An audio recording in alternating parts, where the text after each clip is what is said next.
Shetty. Jay Shetty, that's right, former monk turned storyteller. This man right here, we're talking about Jay Shetty. Thank you. I'm so grateful to be here. Our next guest is a philosopher, a speaker, a thinker, a monk. Jay, you've done it again. Let's bring Jay out. All right. Yes. Connected thinkers will rule the future. The greatest power is to be self-controlled. The ability to connect seemingly unrelated things is the most valuable skill of a leader. You can't be anything you want, but you can be everything you are. Fulfillment is not just about doing good, it's about becoming better and then doing good with what you have. You'll get to where you want in life, just not in the way you imagined. We can change the world from the power that exists within this room. Happiness is not a checklist. It's our responsibility to pave our own path. The impact I want to have on the world is I want to transform and revolutionize the entertainment industry so that it becomes educational without anyone knowing. Hey everyone at Rise Health, this is Jay Shetty, and I am so grateful, so excited, and so happy to be with each and every single one of you right now. I hope that you're happy, I hope that you're healthy, and I hope that your loved ones are safe and well, and I am so looking forward for us spending this time together. Now, of course, I wish I was standing in front of you on stage so that I could meet you, speak with you, give you all really big hugs. I've definitely been missing those, but I know that spending this energy together and this presence and time together, that we can still build up an incredible community vibe. Now, I want to start off by asking each and every single one of you to do exactly what I would have asked if I was standing on stage right now. I want you to get your right hand and I want you to place it on your heart and I want you to repeat after me.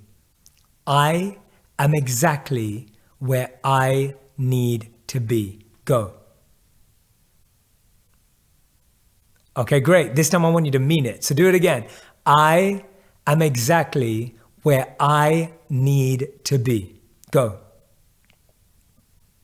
Okay, brilliant. You're doing great. Okay, now I want you to look to the person next to you if there is anyone around you. And if there isn't, you can look right in the screen at me. And I want you to say this. You are exactly where you need to be. Brilliant. Now that we've all become present, we're right here in the now. We've reminded ourselves of one of the most important truths. So often in our life, we feel like we're ahead of people. Or more commonly, so much of the time in our lives, we feel like we're behind people. We feel like we're comparing our wins and losses to others. We're comparing our abilities to others. We're comparing our skills and achievements to others. And so we often feel ahead or behind. Not realizing the most important lesson of all lessons, that we are exactly where we need to be. Now today, I want to share with you 3 really practical tips for your mental health. Our mental health is such an important pillar in our overall lives, which you all know. That's why you're here. That's why you've made this commitment and decision to be here. But today I want to give you some really practical and relevant tips and strategies that are going to help this make it a reality for you forever. And it's times like these, times when we're going through the toughest situations in our life, that we can build our strongest muscles. It's at times like this where we build resilience, we build adaptability, we build focus and gratitude so that we can have these muscles and skills no matter what challenge life throws at all of us next. So if you're ready, I want you to grab your pen, I want you to grab your notebook, and I want you to grab your presents, and I can't wait to guide you through these 3 things. Now, these 3 strategies that I'm sharing with you today are from my first ever book, Think Like a Monk, which I'm so excited for so many of you to have. I'm really hoping that a lot of you will read this book and that it will help you. But in this session, I'm giving you a complete insight into the book and teaching you and guiding you through these 3 strategies. So the first strategy is this. Location has energy, time has memory. This is one of the most important lessons I learned living as a monk. Location has energy. What do I mean by that? When you're in a certain environment, when you're in a certain space, it encourages you to to feel a certain way? Why is it that we feel more studious in libraries or we feel more relaxed at a playground? Why is it that we generally feel more relaxed at a beach and we feel more focused at a desk? There are certain environments and energies that create a mood inside of us. So here's the first thing I want you to do for your mental health. I want you to create spaces and zones in your home for different activities. So often we eat where we sleep. We sleep where we're meant to work. We work where we're meant to eat, which means we've got all of our spaces confused in energy. There's a reason why if you watch TV and eat in your bedroom, you struggle to sleep there. There's a reason why if you watch Netflix from the same couch that you work on, it's likely that you won't focus on either. And there's a reason why we all feel distracted while we eat and often eat faster than we know, because we're eating in places that have a faster energy. Whether you have a big home or a small apartment, I remember even in me and my wife's 500 square foot apartment in New York, which we lived in for 2 years, we, who both work from home, by the way, both me and my wife work from home, we divided the corners. We had a meditation corner. We had a live corner of content because I would have to go live. We had a eating corner. And then we had a entertainment corner. Like we literally went into creating those spaces. It's so important that we create clarity in spaces in our lives. When you realize that you do something in the same location every day, it becomes easier. And the second principle is when you do something at the same time every day, it becomes easier. When we build up a mental habit of a positive habit, habits that I'm about to share with you, but if you try and do them at the same time every day, whether it's in the morning or the evening, or whenever it suits you, you'll start to see things becoming easier. So the first lesson, the first strategy I want to share with you today is location has energy, time has memory. And when you start to create locations in your home that have their own energy, you will feel that energy when you just walk into them or even walk past them. And when you do something at the same time every day, you'll feel that sense of strength. You'll feel that sense of courage. So that's the first strategy. The second strategy I want to share with you is a strategy that I share in the book, Think Like a Monk, and it's called TIME. The acronym of TIME, T-I-M-E. These are the 4 daily habits that will create peace in your life. In Think Like a Monk, I talk about how to train your mind for peace and purpose every day. And because we're speaking about mental health and well-being right now in this session, these are 4 practices that are proven to improve our mental health and our mental well-being.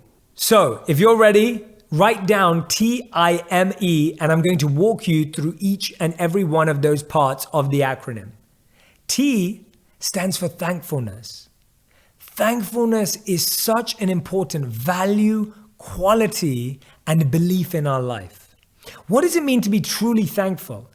It means that we recognize that people love us. It means that we recognize that people have invested in us.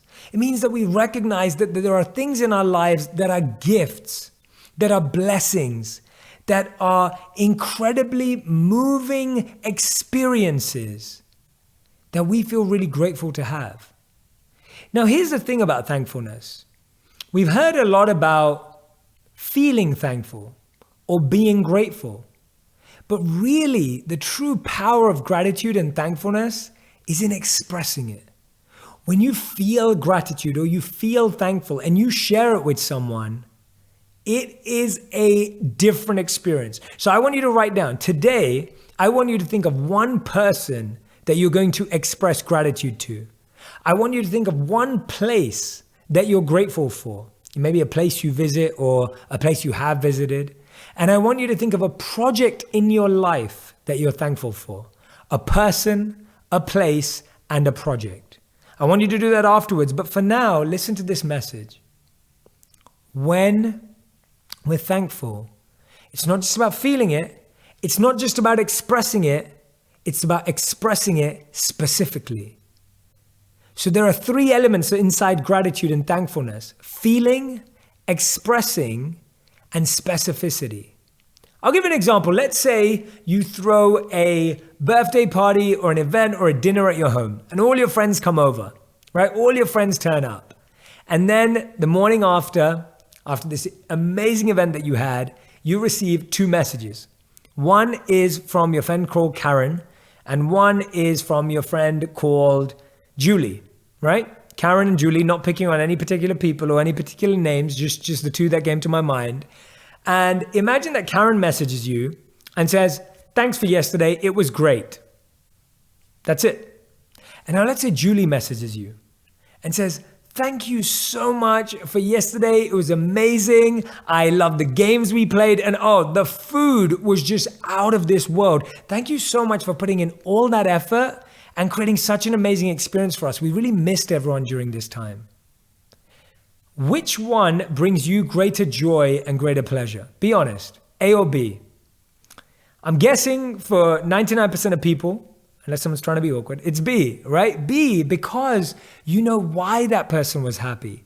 You know why that person's thankful. You know they really mean it. Now, I'm not saying Karen doesn't mean it, and you're grateful to Karen too. But notice when someone expresses gratitude by being specific, it brings you more joy. And guess what? It brings the giver of gratitude more joy as well. So when you're thankful, don't just feel it. Don't just express it specifically. So think about in detail, who is that person? What is that place? And what is that project that you can be thankful for today? And gratitude literally boosts your immune system. It boosts your creativity. It boosts your mood. Gratitude has so many benefits. Now, the second principle inside the acronym called TIME is I, which stands for insight or inspiration. It's so important that we get daily inspiration. Just like we need to eat every day to feel full, we need to shower every day to feel clean, we need to be inspired every day to stay inspired. That's the only way, right? If you don't eat food for a day and you fast, you don't have food inside you. You won't feel full. If you don't shower, you'll be unclean and you might smell. And finally, if you don't read or consume inspiration on a daily basis, your mind will not get the benefits. Now, what are the benefits of insight and inspiration daily? Studies show that when we're learning, we feel more confident. When you feel like you're learning something new every day, your mind opens, your heart expands, and you feel a new sense of confidence in your life. One of the ways to simplify this, one of my favorite techniques, is I have multiple books open in different parts of my room. I'll have a book open in my bedside table. I'll have a book open in the kitchen. I'll have a book open in my office.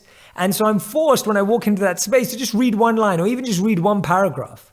And that way I'm consistently inspired. And you can even choose themes. You can have a cookbook in the kitchen. You can have a bedtime story in your bedroom. You can have a management or business or leadership book in your office. And that way, again, you're strengthening the energy of that space. It could also be listening. You may say, "Jay, I'm not a reader. I love audiobooks," right? I remember I literally just recorded my audiobook. It took 20 hours or 25 hours, but it was an amazing process. And when I did that, I realized that I know a lot of people just love listening. So you may be listening to a podcast. You may be listening to an insight. But this is where it gets interesting. The insight doesn't stop at learning and listening. It's about applying it. Whenever you hear a piece of wisdom, whenever you hear a quote or an insight that you love, ask yourself, how can I turn this into something I can do daily? How can I remind myself of this daily? Am I going to write it on a sticky note and put it up next to my mirror where I brush my teeth? Am I going to make it my phone background so that I see it every day? Find out how you can turn insight and information into real tactics and tools that you can live throughout the day. The third practice inside the acronym TIME is meditation. Now, many of you may have tried to meditate before and you may have struggled like I have many times in the past. But one of my favorite ways to meditate is just recognizing it's time by yourself. It's stillness, silence, and solitude with yourself. Taking time out of it for yourself is hugely underestimated. I cannot tell you how much time by yourself is underestimated. And let me tell you why. Imagine your partner or a friend is always rushing around, always busy, always living a hectic life, always moving around. Would you feel comfortable saying to them, I really need to talk to you. I have something important to tell you. I'm guessing the answer is no, and maybe many of you have experienced this in your own life, that we don't feel we have the opportunity to say how we really feel to someone because they're not present with us. Your body and mind are the same. If you're always rushing around and living a busy, hectic life and not taking time for solitude, for silence, and for space, then guess what? Your body and mind can't communicate with you. Your body wants to tell you when it feels pain. But when you're running around, you don't feel it. How many of you have had that experience when you slow down, that's when you fall sick? That's when you fall unwell? Because finally your body could tell you what it needed? Or how many times have you had the experience where you slow down and that's when your mind gives you an idea or gives you a learning that you didn't even know you had? We can read and hear between the lines when we slow down. And so there's so much power in taking that time for ourselves. And time for yourself could be having a tea every day by yourself, an herbal tea. It could be being there with yourself and just listening and being present. It's such a powerful thing to do for just 5 minutes a day, 7 minutes a day. And you'll feel that you can just learn so much more about yourself. And the final part of the acronym TIME is the letter E, exercise. Now I know that Rise does a lot about exercise, and so I don't need to go into this, but when I say exercise, I mean movement for the body. It could be a dance party, right? It could be a virtual workout with a friend. It could be a sport. Exercise, movement is so powerful for the body. There's a beautiful Tibetan Buddhist teaching that states that what movement does for the body, stillness does for the mind. So you can see how both of those things are needed. And the more fun and enjoyable and experiential we make it, the more truly, truly powerful that it can become. So that is my second strategy for your mental health, TIME, thankfulness, inspiration, meditation, and exercise. If you do those 4 things every day, 5 minutes each, 7 minutes each, you will see a huge difference. Why? Because you're putting on your protective shield for your mental health. Now when you walk out there like the warrior you are, and you walk out there into the battlefield of life, you will feel shielded and protected from negativity, from stress, from pressure, from the reactions and responses and opinions of other people, because you have your armor, you have your covering ready to go. So that every single day, TIME. And there's one that didn't make the book because you can't do it for 5 minutes a day, but it's S. So if you make it times, S is sleep. 7 to 9 hours of sleep, sleeping by 10 p.m. latest, unless you got kids, I understand that, but sleeping by 10 p.m. latest, because the human growth hormone, the HGH, is most powerful between 10 and midnight. So that sleep is so, so powerful. And one of the most powerful ways that you can get good sleep is by removing distractions from your room, making sure you're eating well before you sleep, and giving yourself an opportunity to just journal and let go of everything the night before. And finally, I want to give you my third strategy from Think Like a Monk to manage your mental health. And this is something that I think you're all going to love. You're going to love this one. I saved the best one till last for sure. So if you like the first 2, stick around for this one and write them down again. Here we go. It's the 3 S's. There are 3 easy ways to change your mental state. And they are done through sights, scents, and sounds. Sights is what we see, sense is what we smell, and sounds is what we hear. You can transform your mental state through these 3 external triggers, and they already do. So let me ask you this question. What's the first thing that you see in the morning? I'm guessing it's your phone. I think studies show that about 80% of people see their phone first thing in the morning and the last thing before they go to sleep, not even their partners. 80% of us. Now, I fall into bad habits and do that too, so I'm a part of this. And I realized one thing. When I wake up and I look at my phone the first thing in the morning, I'm literally opening the gateway of negativity, news, and reactionary work to affect my mindset. I'm now starting my day feeling already under all of this pressure.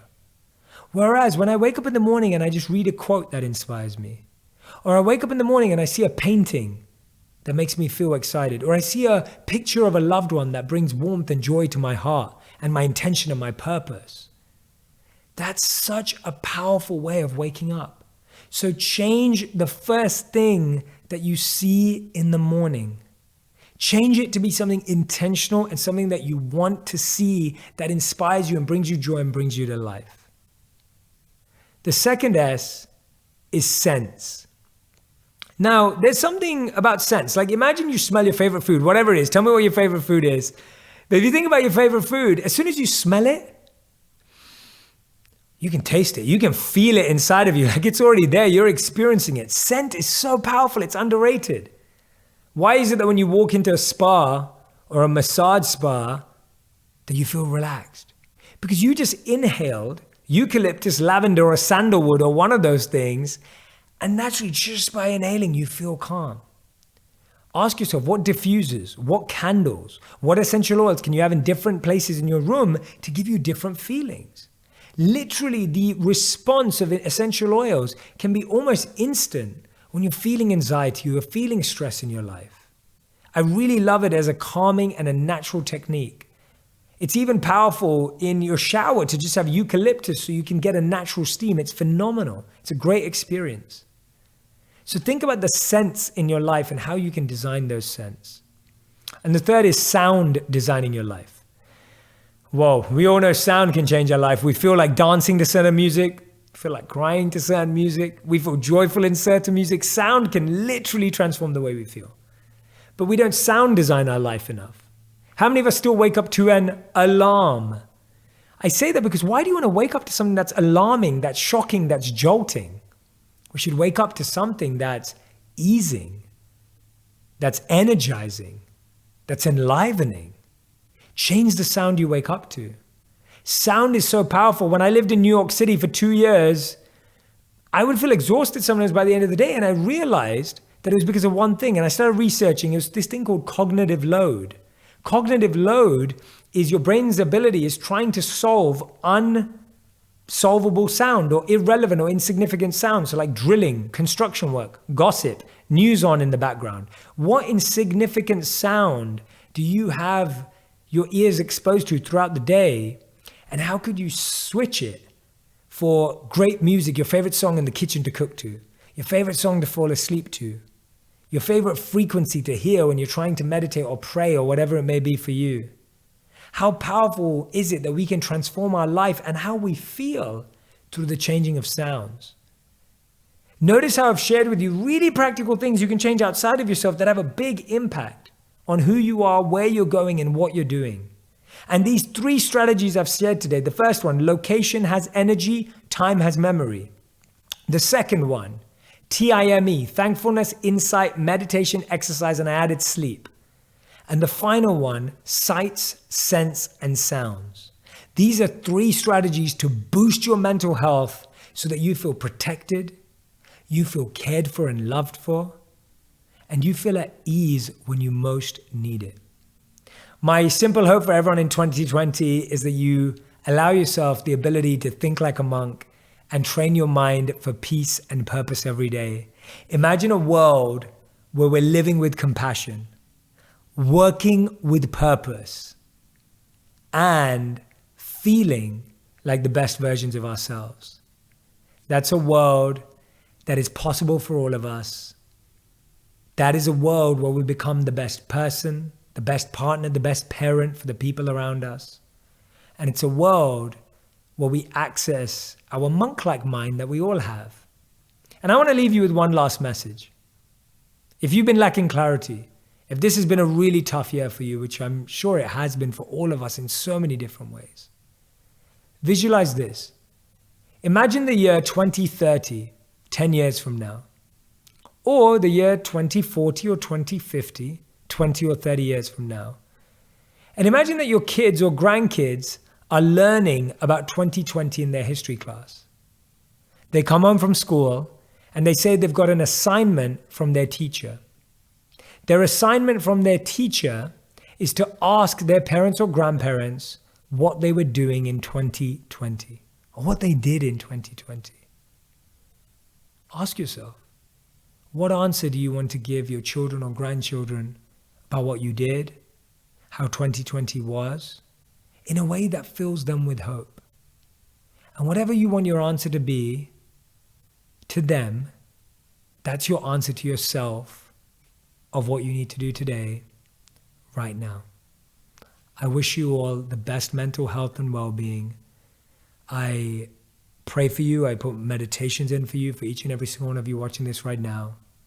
I'm sending all my love to you, your family, and your loved ones. Thank you so much.